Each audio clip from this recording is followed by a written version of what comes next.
Go ahead and pick up that trash, Sarah. The military pays dirt right. Consider it a favor so you can pawn it for scrap metal. My stepmother's stiletto heel slammed into the wooden box. Crack! My father's military medals scattered across the floor, rolling right up to the toes of my cheap flat shoes. Julian, my biological brother, stood nearby. He swirled the expensive bourbon in his glass and let out a sneer. Take the handout, little sister. Dad's dead, this house is going up for auction, and nobody's carrying dead weight anymore. A brutal slap of reality.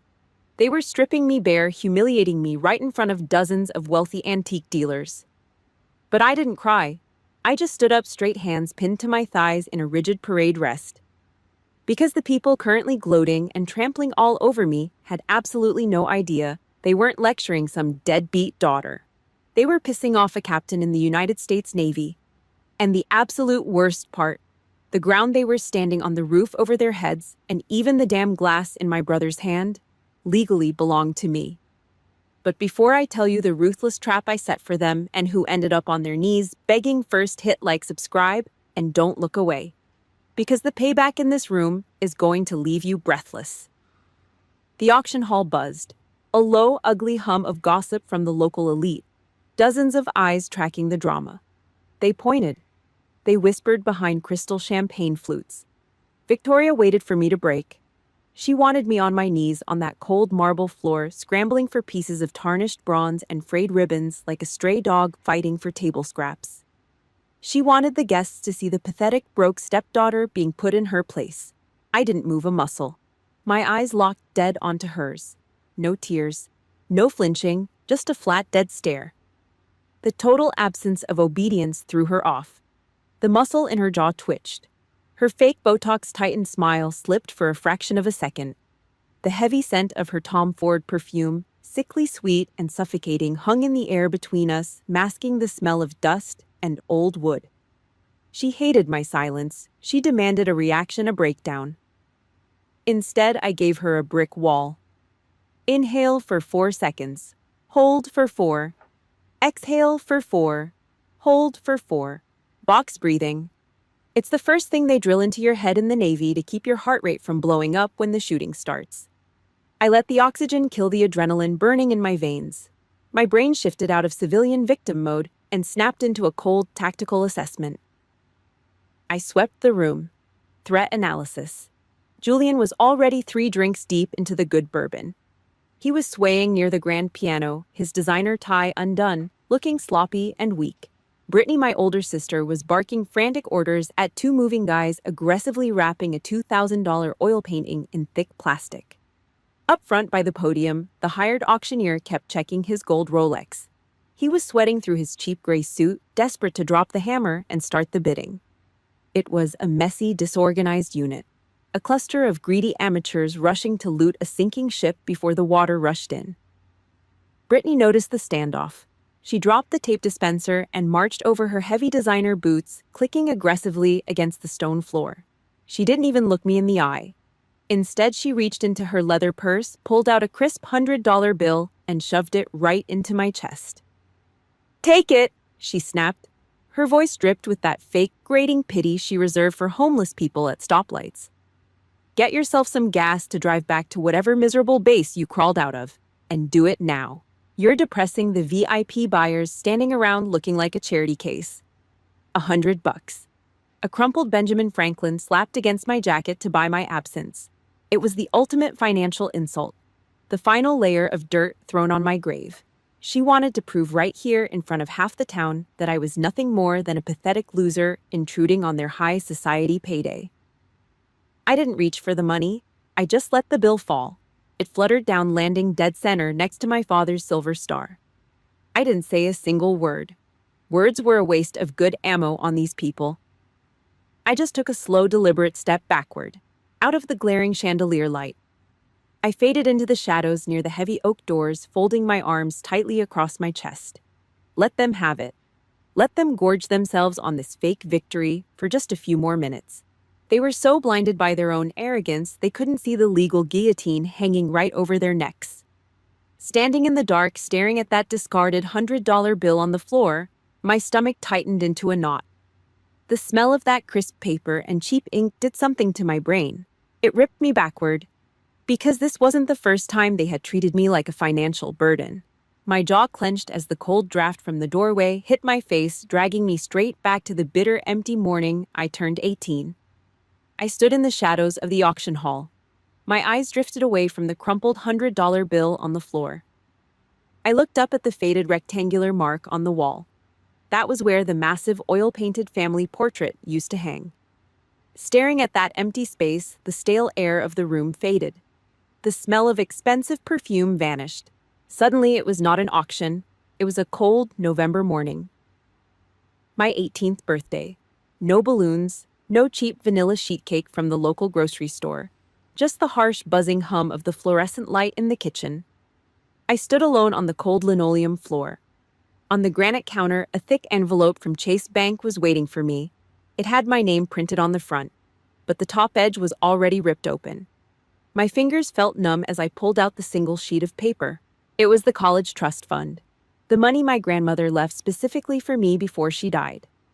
I had spent 4 years in high school studying until my eyes burned, mapping out a future that depended entirely on this exact account. The paper felt heavy, like a sheet of lead in my hands. I scanned the lines of black ink. Date, transaction, wire transfer out, balance $0, $40,000, gone. Evaporated into thin air.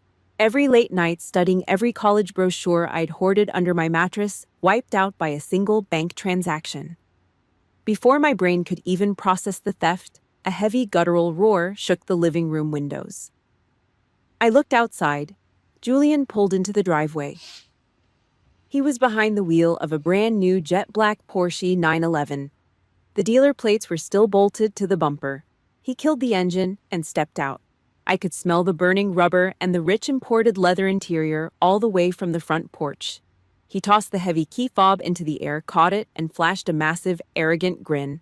He looked like a man who had just won the lottery. My lottery. I did not scream. I marched straight down the hall and kicked open the heavy mahogany door to my father's study. I slammed the bank statement down on his massive desk. The paper hit the wood with a sharp, violent smack. My father did not flinch. He sat back in his leather chair, taking a slow drag from his cigar. He exhaled a thick, toxic cloud of gray smoke right into my face. He looked at me with absolute dead, hollow eyes. He did not see a daughter standing there. He saw a nuisance. He reached into his desk drawer, pulled out a thin manila folder, and threw it across the polished wood. It slid and stopped right against my chest. "Julian is a man," my father said. His voice was flat, heavy with irritation. "He's building a business. Corporate clients look at what you drive. He needs the image. You are a girl. The military provides 3 meals and a cot. Figure it out yourself." A normal 18-year-old girl would have broken down. She would have begged. She would have screamed about fairness, about the law, about family. I did not do any of that. The last drop of warmth in my chest froze solid. I was not a daughter in this house. I was just collateral damage. A disposable funding source for the golden boy. Family is supposed to be your safe harbor. But sometimes the people who share your blood are the ones holding the knife. If you have ever been treated like a financial burden or thrown away by your own parents, hit the like button and subscribe to my channel right now. Drop a 1 in the comments if you know exactly what it feels like to finally walk away from a toxic family. Your comment tells me I am not fighting this war alone. I looked down at the folder my father threw at me. I opened it. It was a United States Navy enlistment contract. He already had it printed out. He had planned this theft down to the last detail. I reached forward and grabbed the heavy brass pen from his desk set. I did not hesitate. I pressed the tip to the paper and signed my name on the dotted line. The scratching sound of the ink was the only noise in the room. I dropped the pen. I turned my back to him and walked out the front door. The heavy oak door clicked shut behind me. I stepped off the porch and walked into the freezing morning air. I was done with this house. The ocean was waiting. The ocean did not care about my last name. It only cared if I flinched. 20 years later. The Pacific was a black, churning nightmare. A Category 8 storm hammering the steel hull of the guided missile destroyer I commanded. Rain lashed against the armored bridge windows like buckshot. The deck pitched hard to port. 30 degrees. The metal groaned a deep, ugly sound of thousands of tons of steel fighting the ocean. Alarms screamed over the comms. Down in the belly of the ship, an 18-year-old machinist mate was bleeding out from a crushed femur. He needed a medevac right now. The wind was howling at 80 knots. "Hold your course, helmsman," I said. My voice did not shake. It cut straight through the noise. 300 sailors on this ship. 300 highly trained killers, technicians, and kids from all over the country. When I spoke, they moved. They did not ask questions. They did not look at me like I was a burden. They looked at me because I was their captain. I kept my boots planted on the vibrating steel deck, my arms locked securely behind my back. We held the line. We got the kid onto the chopper. We survived. 2 weeks later. The air smelled like lemon polish, stale coffee, and old paper. The Pentagon was a completely different kind of war zone. No crashing waves, no screaming wind, just thick carpets, heavy oak doors, and silence that could ruin your career. I stood at parade rest inside the office of Admiral Thomas Vance. The brass clock on the wall ticked loudly. Vance was a 60-year-old bulldog of a man. A guy who chewed on unlit cigars and did not hand out compliments. He did not ask me to sit down. He picked up a thick manila folder from his desk and tossed it across the polished wood. It slid and stopped inches from my hands. Stamped across the front in thick red ink, "Confidential." "Your routine security clearance background check just came back, Captain," Vance said. His voice was gravel. He leaned back in his heavy leather chair. "You have a massive liability." I did not move. A liability in my financial background meant losing my top secret clearancy. It meant losing my ship. It meant losing everything I had built with my own 2 hands. "Open it," he ordered. I flipped the heavy cover open. The pages were filled with bank logos, court seals, and red numbers. Lots of red numbers.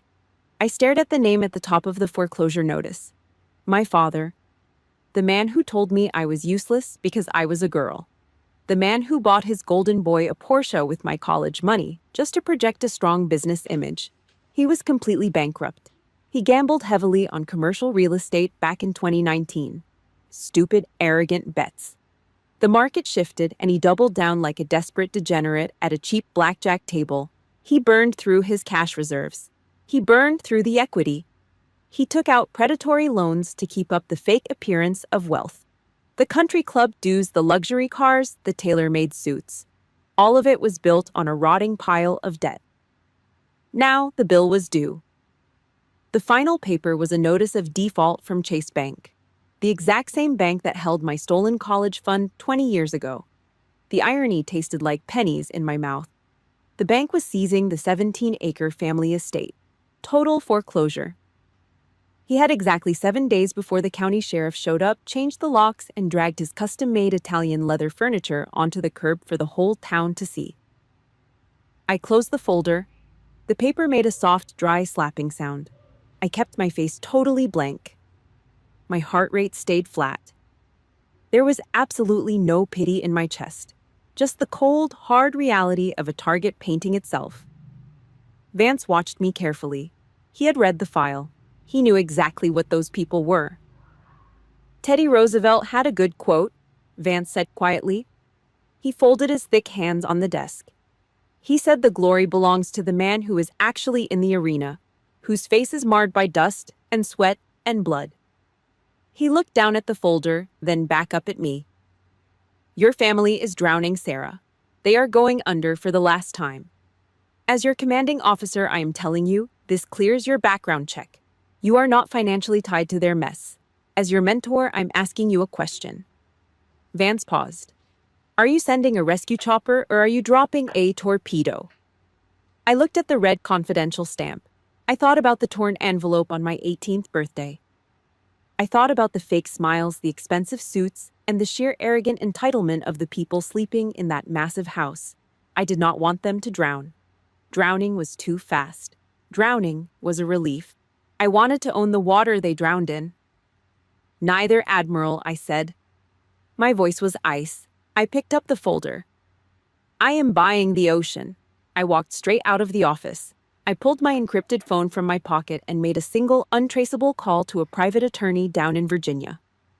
"It is time," I told him. "Initiate the Valiant Trust." I sat alone in the secure communications room. There were no windows.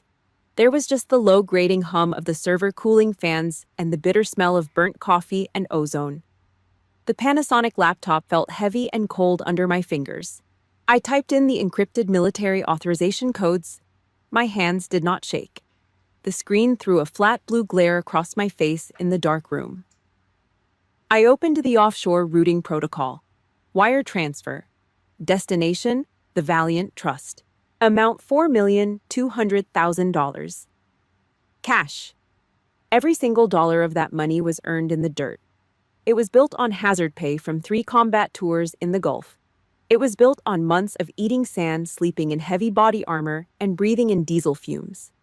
It was multiplied by smart, aggressive real estate flips near the naval bases back home. I did not buy designer clothes. I did not buy sports cars.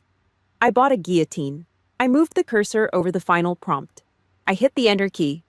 The plastic clicked loudly in the silence. The screen flashed green. The money was gone. The trap was set. 6,000 miles away in a high-rise law office in Virginia, the air conditioning was running at full blast. But the man sitting across from the massive oak desk was suffocating. A cold, greasy sweat slicked the back of my father's neck. It soaked into the stiff collar of his custom-tailored Brooks Brothers shirt. He stared at the thick stack of legal documents resting on the polished wood. The foreclosure papers. The absolute end of the line. The bank was coming for the 17-acre estate. They were coming for the imported Italian furniture, the crystal chandeliers, the oil paintings. He reached for the heavy brass pen. His hand trembled so badly the metal rattled against the desk. The gold Rolex on his wrist was practically worthless now. It was just a shiny anchor dragging him to the bottom. His country club friends would not loan him a single dime. His business partners had stopped returning his phone calls. He was completely cornered. He had spent his entire life looking down on people who worked for a living. Now he was the poorest man in the room. The defense attorney tapped the paperwork with a perfectly manicured finger. "The buyer is a blind entity," the lawyer said. His voice was flat. He did not care about my father's broken pride. "The Valiant Trust. They are paying off the entirety of your debt to Chase Bank in pure cash. The foreclosure goes away today." My father looked up. His eyes were red, bloodshot, and desperate. He swallowed hard. He needed to hear the catch.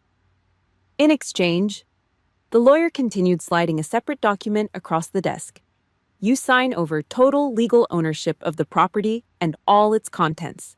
Every piece of art, every piece of silver. However, the trust has authorized a life estate clause." The lawyer leaned forward, locking eyes with him. "You are permitted to reside in the house until the day you die. You pay the property taxes. You maintain the grounds. To the outside world, you still own the estate. Nobody at the country club will ever know you lost it all. Nobody will know you are just a tenant." It was the perfect poison, a lifeline built entirely out of pure humiliation. The trust was allowing him to keep his fake, hollow image.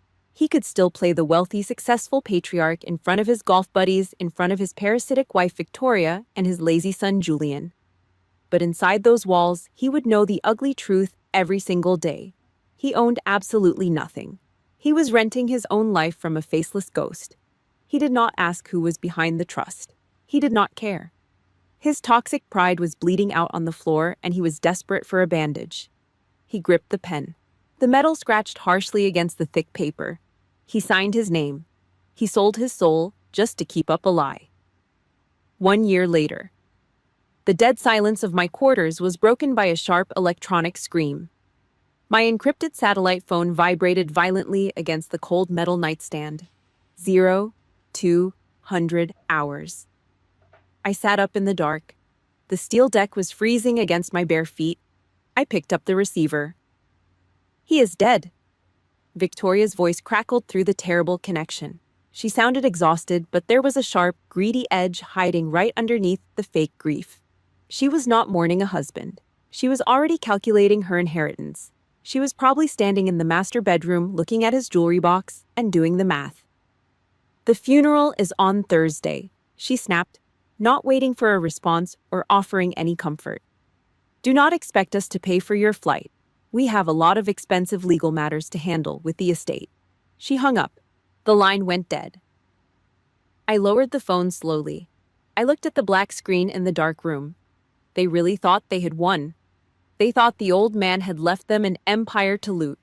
They had absolutely no idea they were already trespassing. I stood up. I walked over to the metal locker, opened the heavy door, and reached for my dress uniform. The waiting was over. I pulled my 12-year-old Subaru Outback through the heavy iron gates of the 17-acre estate. The tires crunched loudly against the gravel driveway. The paint on my hood was chipped from years of highway driving. I parked it right next to the lineup of heavy metal near the front porch. Julian's black Porsche. Brittany's brand new Range Rover. A sea of leased luxury vehicles reeking of debt and fake status. It was a funeral, but it looked like a high society networking event. Groups of distant relatives and local elites stood on the manicured lawn. They were holding crystal glasses, whispering, pretending to care. I stepped out of the car. I was wearing my dark navy uniform. No medals, no flash, just clean-pressed wool and sharp creases. Victoria waited for me at the bottom of the front steps. She wore a black designer dress that cost more than a standard military paycheck. A sheer veil covered the top half of her face, but it could not hide the sharp, predatory curve of her mouth. She crossed her arms as I walked up. "Sarah," she said loudly. Her voice carried over the quiet chatter on the lawn. Several heads turned our way. "You drove that thing all the way here. I thought the military paid officers better than that. You should have called. I could have wired you money for a decent rental car." It was a calculated strike, a public execution of my pride right on the front steps. She wanted everyone to see the poor struggling stepdaughter arriving in a beater car to beg for scraps at the patriarch's funeral. I stopped on the bottom step. I did not look at her dress. I did not look at the crowd. I looked dead into her eyes.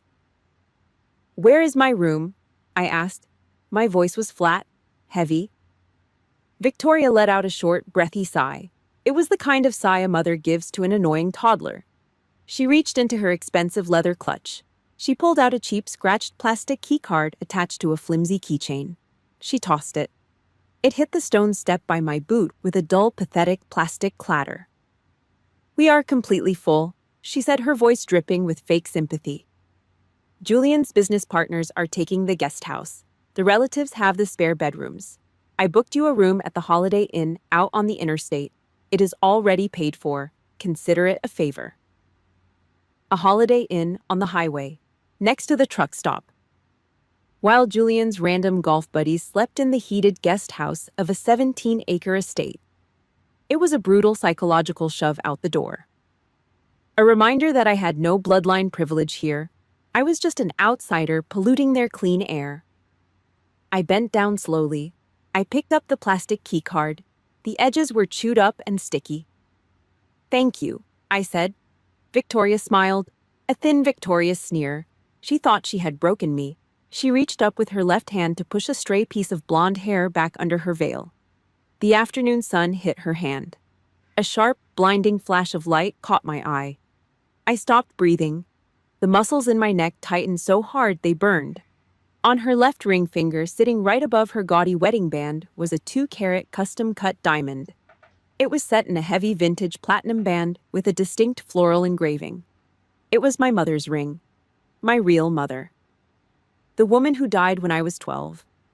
That ring had sat in a locked velvet box in my father's safe for 20 years. It belonged to me. It was the only physical piece of her I'd left in the world. And this woman had taken it out, resized the band to fit her own thick finger, and was wearing it to my father's funeral like a cheap trophy. The blood roared in my ears. The Navy had taught me how to kill a man in close quarters. For 3 seconds, every instinct in my body screamed at me to grab her wrist, break her fingers, and rip that platinum band right off her hand. I could see the exact angle I needed to strike. Family is supposed to protect your history, not steal it.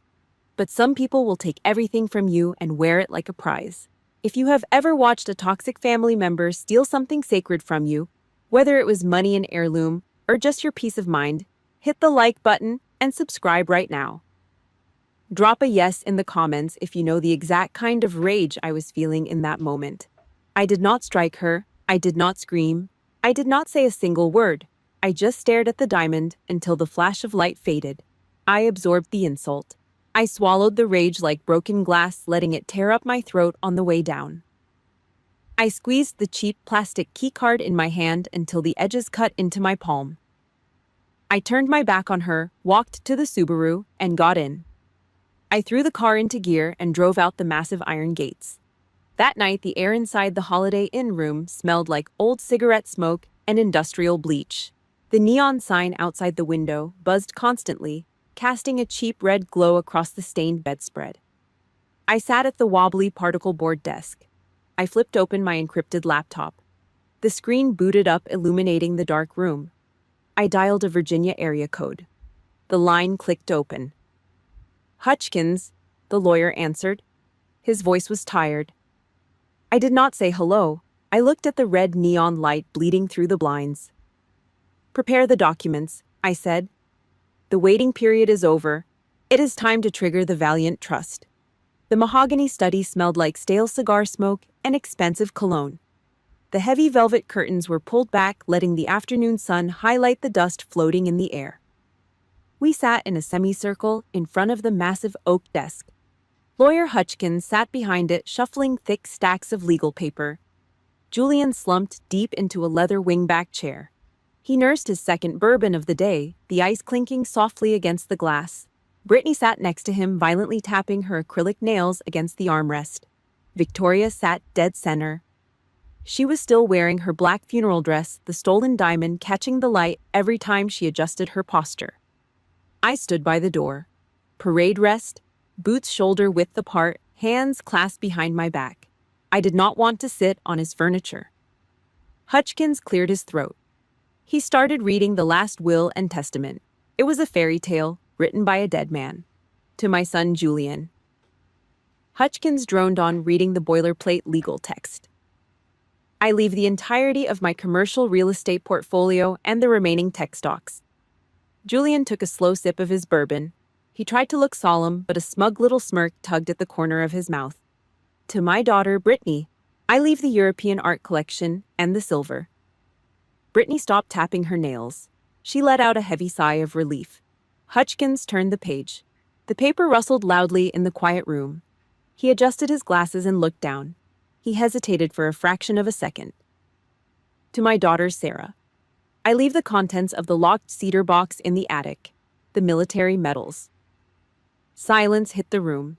Julian brought his hand up to his mouth, pretending to scratch his chin to hide a wide, mocking smile. Brittany rolled her eyes. A box of rusted bronze and frayed ribbons.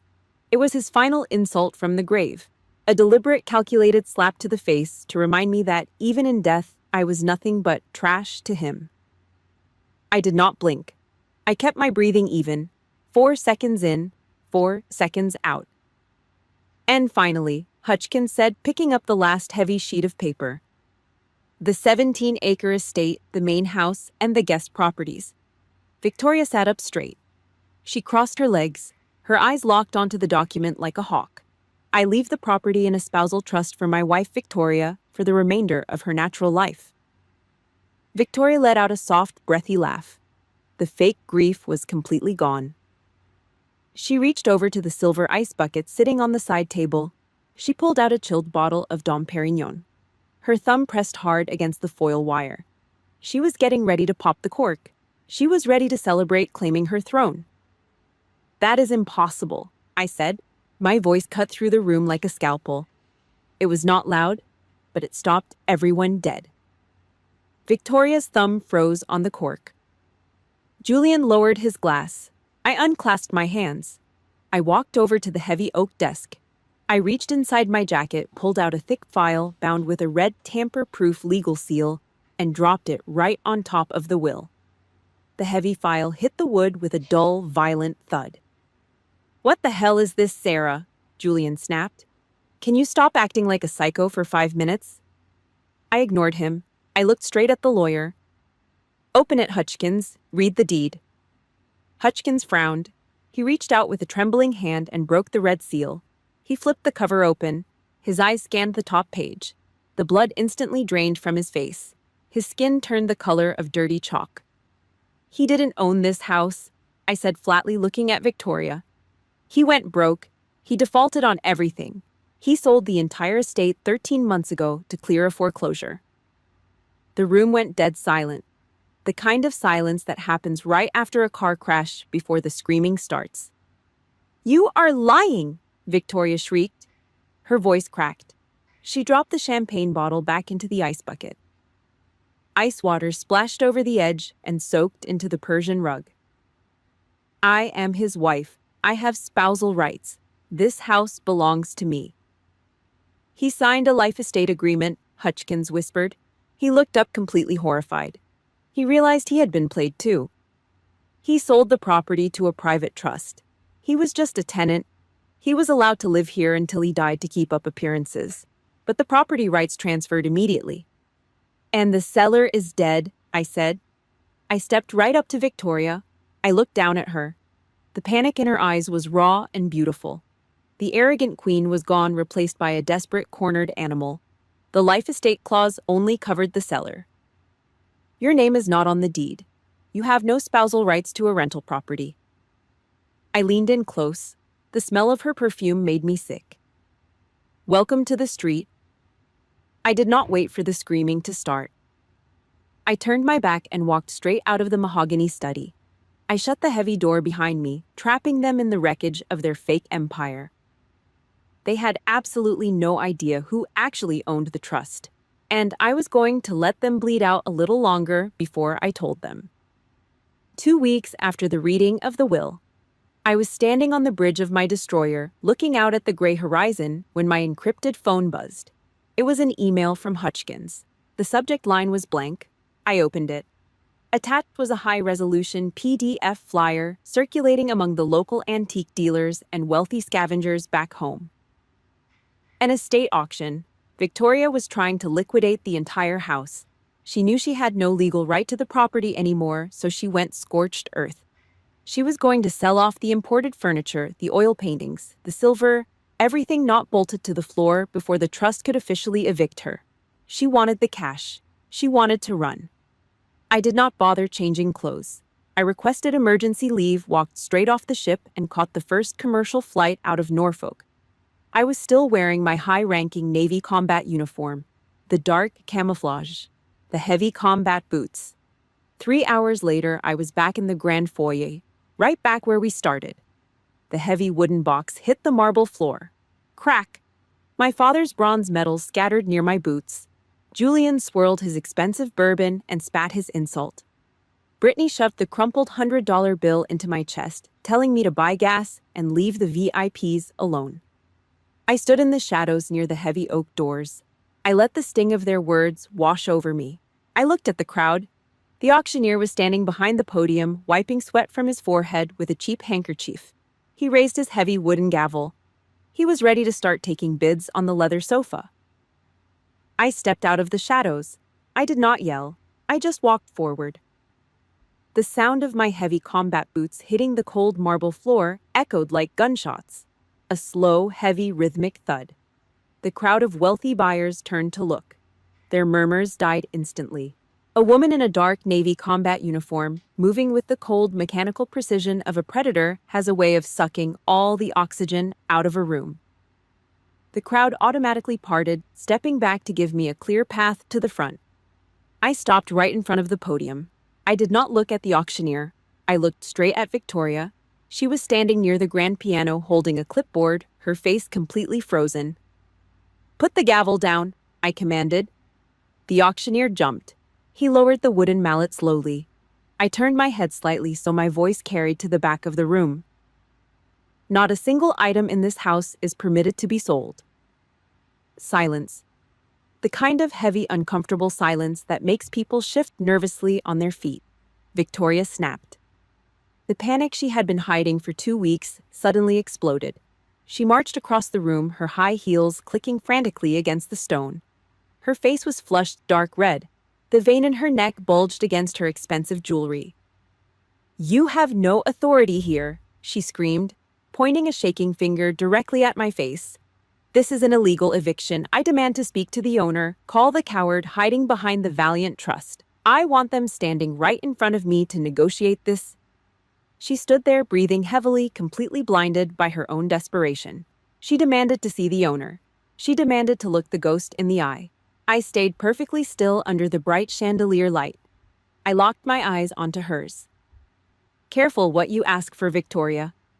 The heavy oak doors at the back of the grand foyer groaned open. Hutchkins, the family lawyer, pushed his way through the sea of wealthy antique dealers and local socialites. He looked like a man walking to a firing squad. Sweat stained the collar of his expensive seersucker suit. He clutched a thick leather briefcase to his chest, like a shield, breathing hard, his eyes darting around the room. The auctioneer leaned over the podium. He tapped his wooden gavel nervously against the wood, trying to maintain control of the restless crowd. Mr. Hutchkins, what is the meaning of this? We are trying to conduct a legally sanctioned estate sale. Who has the authority to halt this auction? Hutchkins reached the front. He refused to look at Victoria. He refused to look at Julian. He dropped his briefcase onto a side table, unlatched the brass locks with shaking fingers, and pulled out a heavy stack of papers. The red tamper-proof legal seal had already been broken. The property is not in probate, Hutchkins said. His voice cracked. He cleared his throat and tried again, forcing the volume up. The estate, the house, the land, and all physical contents within it are the exclusive property of a private entity, the Valiant Trust. The deceased was merely a tenant. Victoria froze. The color drained completely out of her face, leaving her expensive spray tan looking sick and pale. Then call them, she shrieked. Her voice echoed harshly off the high ceiling, sounding shrill and desperate. Call the trust. Tell them I am the widow. I have the right to negotiate. The auctioneer wiped his forehead with a handkerchief. He looked at Hutchkins. Who is the representative for the trust, sir? I unclasped my hands from behind my back. The movement was small, but in that dead quiet room, it drew every single eye. I stepped out from the shadows of the doorway and moved into the center of the foyer, right under the massive crystal chandelier. The heavy rubber soles of my combat boots squeaked slightly against the polished marble, a slow, deliberate sound. I looked at Victoria. Her chest was heaving. I looked at Julian. He was gripping his glass of bourbon so hard his knuckles were bone white. I looked at Brittany. She had stopped giving orders to the moving guys and was shrinking back against the wall. The Valiant Trust is a blind entity, I said. My voice was low, flat. I did not yell. I let the sharp acoustics of the marble room do the heavy lifting. It was established 13 months ago with a single massive cash deposit, and the sole beneficiary. I paused. I let them hang right on the edge of the cliff. I wanted them to look down into the dark abyss before I pushed them over. Is Captain Sarah Reese. I am the legal owner of this estate. The ground you are standing on, the roof over your head, the paintings on the walls. It all belongs to me. Crash. The crystal champagne flute slipped from Victoria's fingers. It hit the marble floor and shattered into 100 jagged pieces. Shards of glass skittered across the floor, bouncing off the toes of my boots. Champagne foamed and pooled around her expensive designer heels. She did not even flinch at the mess. Her jaw dropped. Her eyes went wide and vacant, staring at me like she was looking at a ghost. Julian shook his head. Fast, jerky, desperate movements. No. He stepped forward, pointing a shaky finger at my chest. Bullshit. Absolute bullshit. You are a government employee, Sarah. You make a fixed salary. You live in a tin can floating on the water. The trust paid $4.2 million in cash. Pure cash. He looked around at the crowd, desperate for someone to back him up. A nervous, ugly laugh bubbled up from his throat. You don't have that kind of money. You're lying. You're out of your damn mind. I didn't argue. I didn't raise my voice. I closed the distance. 3 long, heavy strides. I stopped 6 inches from Julian's face. He was taller than me by half a foot, but he instantly shrank back. He smelled like cheap breath mints, stale sweat, and expensive liquor. His eyes darted away from mine. Weak. I kept my voice low, creating a tight, suffocating bubble just for him, Victoria, and Brittany. You think I stayed broke? I asked. The words hit him like physical punches. While you were leasing German sports cars and playing golf on Dad's maxed-out credit cards, I was doing combat deployments. I lived in the dirt. Hazard pay. Imminent danger pay. Tax-free combat zone exclusions. I didn't buy luxury watches. I didn't buy champagne. I took every dime of that blood money and bought commercial real estate near naval bases. While you were snorting your commission checks and pretending to be a big shot, I was building a portfolio with military discipline. I leaned in a fraction of an inch closer. Julian swallowed hard.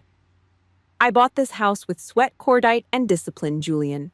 You didn't buy a damn thing in your entire life. You just drained the life out of a dying old man. Julian backed up. His heel caught on a piece of broken crystal. He stumbled backwards, spilling his bourbon down the front of his expensive suit jacket. He didn't even try to wipe it off. He just stared at me, completely broken, his ego shattered into a million pieces. I turned my head to Victoria. She was shaking, actually vibrating inside her black funeral dress.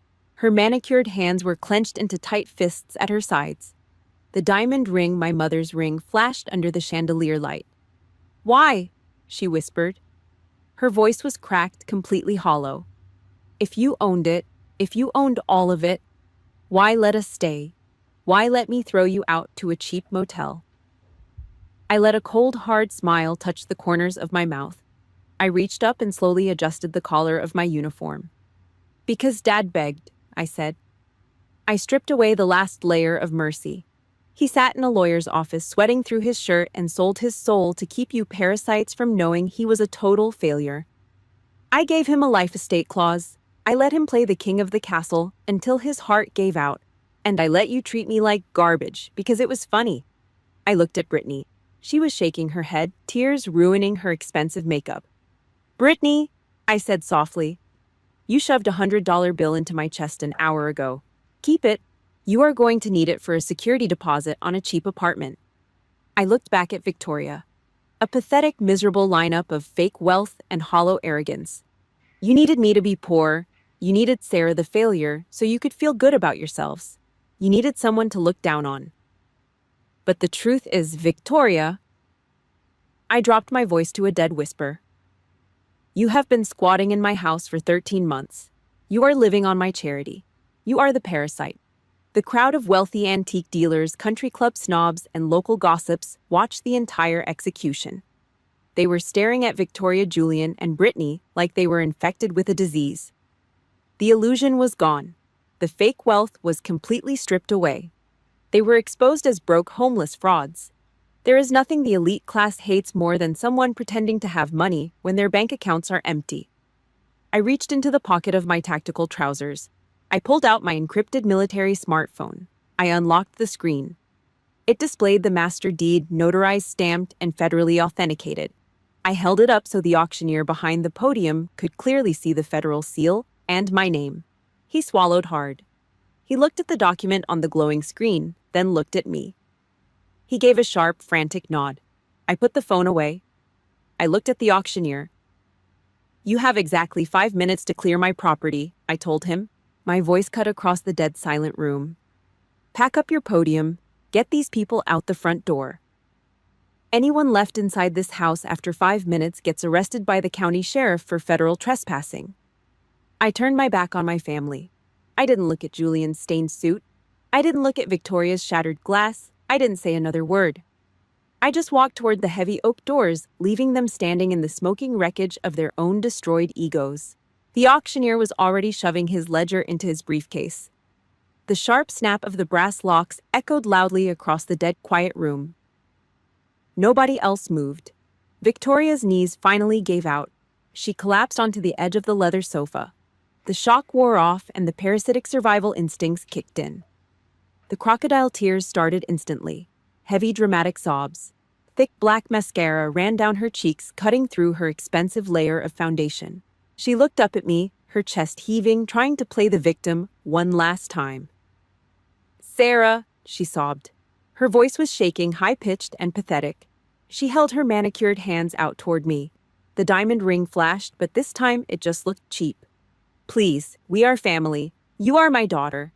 You cannot just throw me out on the street. Your father would never want this." I did not blink.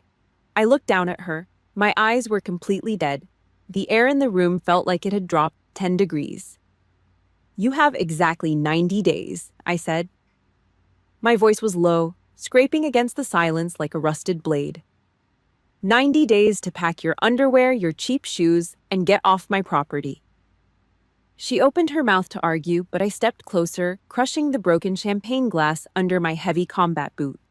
The loud crunching sound made her flinch, and listened to me very carefully. I continued leaning down so only she and Julian could hear. "If a single piece of silver is missing, if one oil painting is scratched, if you try to pawn so much as a brass doorknob, I will drag you into a federal court. I will press charges for grand theft. I will personally make sure you spend the rest of your pathetic life sleeping on a concrete slab." Julian stared at the floor, absolutely paralyzed. He had nothing left to say. The bourbon stain on his suit jacket smelled sour. I turned my back on them. I started walking toward the front entrance. The crowd of local elites, the antique dealers, the country club snobs who had looked at me with pure disgust an hour ago, were entirely silent. As I walked forward, they stepped back.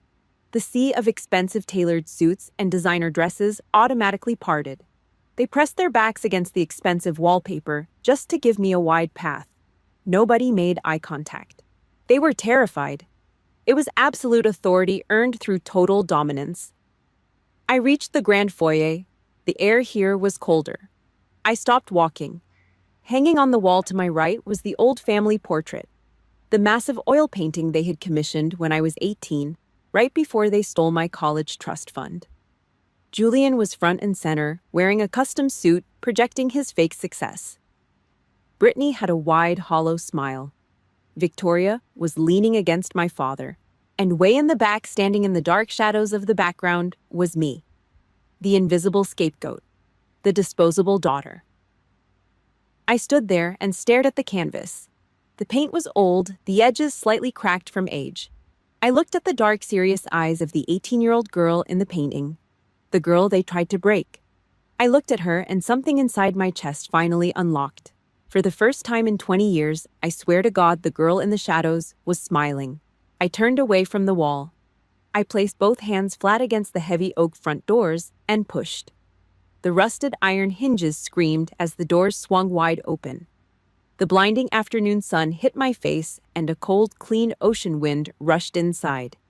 3 days later, the heavy Virginia humidity settled over Naval Station Norfolk. The air tasted like diesel fuel, rusted iron, and salt. I walked up the steel gangway of my destroyer. The heavy gray hull of the ship felt like a massive breathing animal under my boots.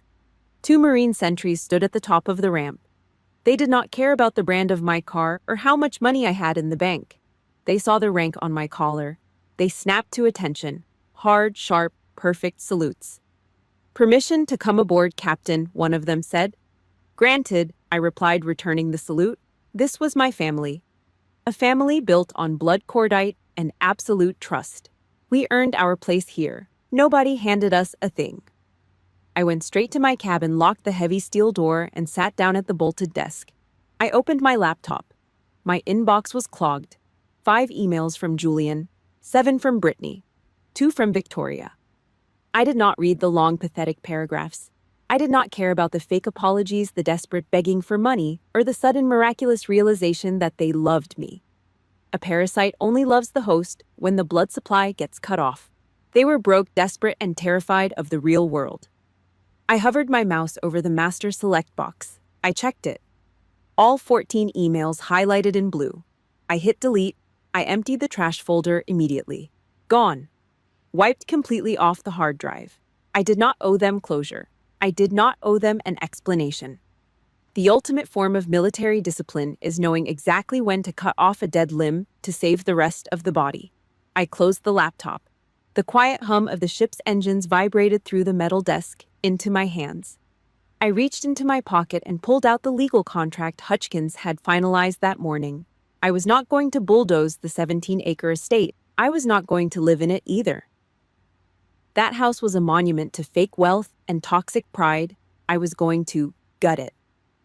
The paperwork authorized the immediate conversion of the main house and the guest properties into the Valiant Cove Retreat. a fully funded private rehabilitation center for combat veterans dealing with PTSD. The pristine manicured lawns where Julian used to park his leased Porsche would become therapy gardens. The massive mahogany study where my father tore up my college fund would become a counseling center for men and women who actually knew what sacrifice meant. I was taking a piece of toxic dirt and turning it into a fortress. I folded the contract and put it in my breast pocket. I grabbed my cover, walked out of the cabin, and climbed the steep metal ladders all the way up to the bridge. The ship's horn let out a massive, deafening blast that rattled my teeth. The heavy mooring lines dropped into the water. We were pulling out. I walked out onto the portside bridge wing. The wind whipped across my face, cold and completely clean. I looked out at the massive expanse of the Atlantic Ocean. I had fought a 20-year war against my own bloodline, and I had won it without firing a single bullet. I won it with silence, discipline, and a cold, hard grip on reality. The ghosts were gone. The anchor was finally cut. The absolute best revenge is not destroying someone else's life. It is taking the exact same bricks they threw at your head and using them to build an empire they are never allowed to enter. If my story gave you the strength to finally cut the dead weight out of your life, hit the like button, subscribe to the channel, and drop a comment below. Tell me exactly how you walked away from the storm. Because the ocean is wide open and we are not sinking anymore.